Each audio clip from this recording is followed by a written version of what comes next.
尼泊尔是一个总是在不经意间能给你惊喜的国家。上一期视频说了，我们车队在去往博卡拉的路上，猛士房车坏在了路上。当我们好不容易把它弄到了当地修理厂后，发现这个在国内都属于破败不堪的修理厂，竟然妥妥是男人的减速带。但凡喜欢越野车和老车的你，来到这里绝对会走不动路。我们来到了博卡拉这个修理厂以后，我不是这个真的是男人的减速带。我没想到在这样一个穷国家，这个修理厂里面只有这些车。我给你们看一下，真的我都走不动路了。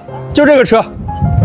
这个车你看一下，我一进来，我以为这台车是自己改的，切了个顶，结果是一个年龄比我还大的一个老丰田，而且这个车新到底盘都是锃亮的，这个车在国内真的都可以收藏了。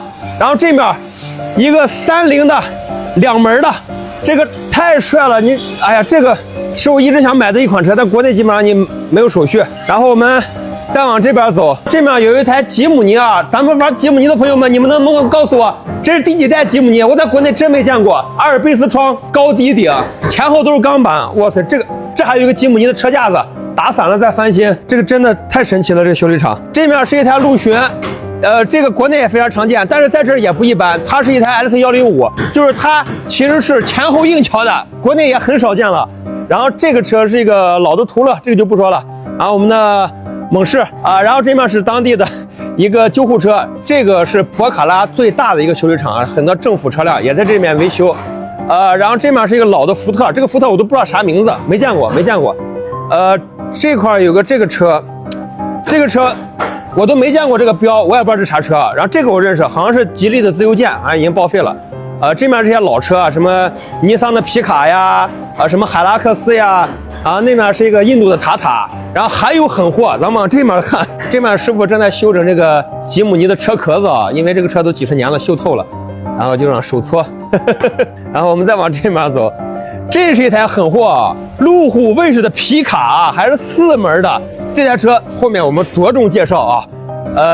这是一台也是途乐，老的途乐。然后走到这儿啊，这是一台应该是丰田的这个奔跑者啊。然后这个我刚才以为是个尼桑的 Y60啊，但是我一看，哎，怎么是个30？我真的没有见过这些车，这些车真的都20-30年以上的车龄。一台途乐，这个车也是印度的，叫马亨达，在当地特别多。老板说这个车有40多年车龄了，就比我年龄还大，然后说干就干，要启动给我们看，让我开一下。这个车新到啥程度啊？就是你看这个原厂的这个轮毂跟这个轮胎啊，轮胎的胎毛都在啊。一直以为这个顶子是他自己切的，我一看这个荷叶原装的，这个玻璃可以倒到前面来的。这基层还挺干净啊，柴油的，提着块电瓶就来了。今天非得把它弄着，给我们开一下，不开都不行，不让走。打着了，给我们开着玩。还搞了3块电瓶。一定要把它怼着啊！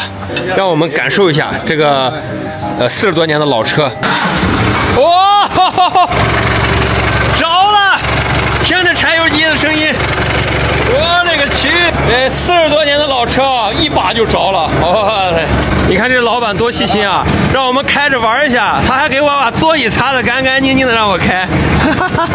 Very good。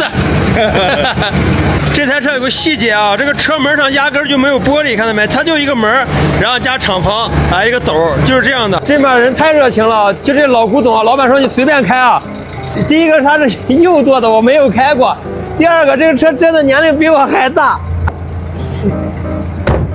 试一下。怎么前进呢？倒档是往右边，往后，往右边。再往后，对，要感觉很卡的那个感觉。哦，40多年的老古董啊，还能这样开？我靠！第一次开右舵的车。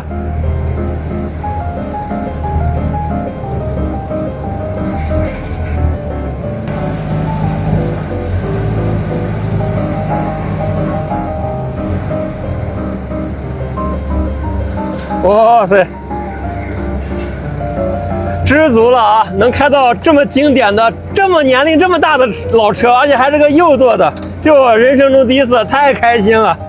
有的时候啊，旅途就是这样。虽然我们这一路呀也遭遇了很多不测，也发生了许多小故事，但是你看，车也修好了，然后我们还发现了一个这么有趣的修理厂，真的这完全是男人的减速带。这些车如果能弄回国内啊，真的可以当收藏品了。但是在这面，它每天只能吃灰。